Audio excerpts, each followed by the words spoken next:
Hey everyone, and welcome. Today we're diving deep into a company that is absolutely critical to some of our most important industries, but you've probably never seen their work. We're going to pull back the curtain on a company called GMM Pfaudler. So just think about it for a second. When you pick up a prescription or you use some kind of specialized chemical product, what's really going on in the factory that made it? What kind of complex, super high-tech gear does it take to make sure that stuff is pure, safe, and actually works? Well, it turns out the answer lies in some incredibly specialized equipment.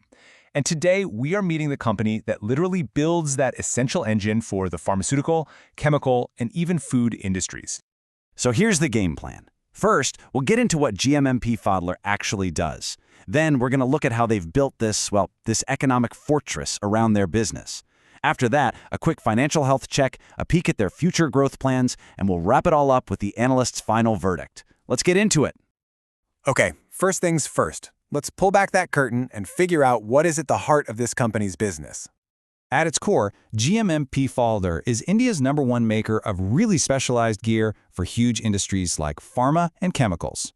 We're talking about the heavy-duty, high-tech reactors and vessels where all the magic happens.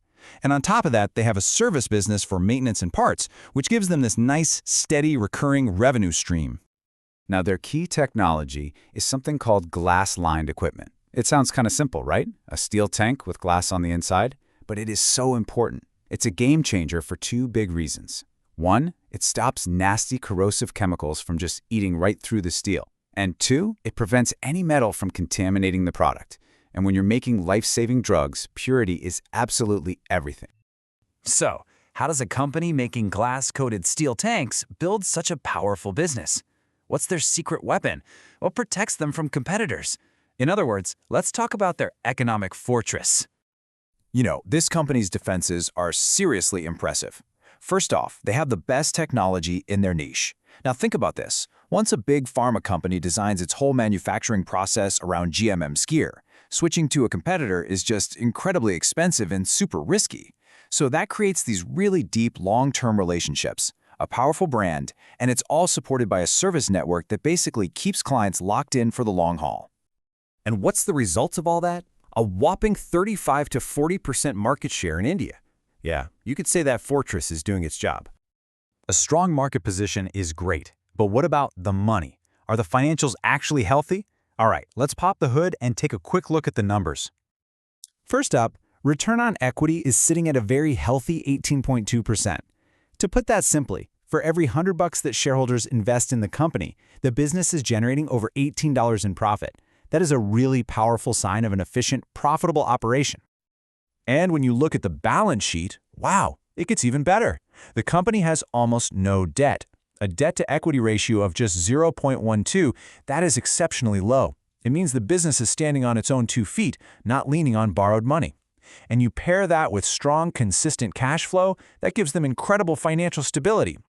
And here's the kicker. When you stack them up against their competitors, it's not even close.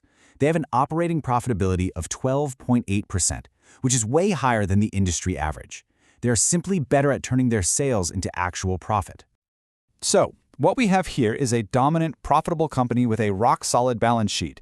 But that's all about today. What about tomorrow? Where is the growth going to come from? Well, management has a pretty clear 4-point playbook here. They're pouring money into expanding their manufacturing, they're pushing hard into new international markets, and at the same time, they're developing new tech and doubling down on that stable, super high-margin service business. It's a multi-pronged attack. And it's not like they're doing this in a vacuum. They've got some serious tailwinds at their back. They already have a massive order book, which means they can see future revenue coming in. Government incentives are pushing their clients to spend more. And as quality standards just keep rising around the world, the demand for their top-tier equipment only goes up, especially with India's pharma industry just booming. So with all of this on the table, what's the final verdict from the folks who analyze these things for a living? Let's weigh the bull case against the bear case. The argument for investing is pretty clear, right? It's a market leader in a niche industry that's hard to get into, and it's perfectly set up to ride the pharma growth wave.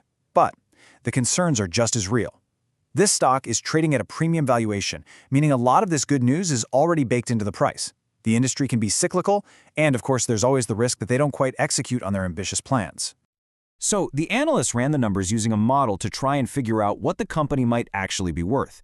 In a pessimistic or bear case scenario, they see a value around 1,450 rupees.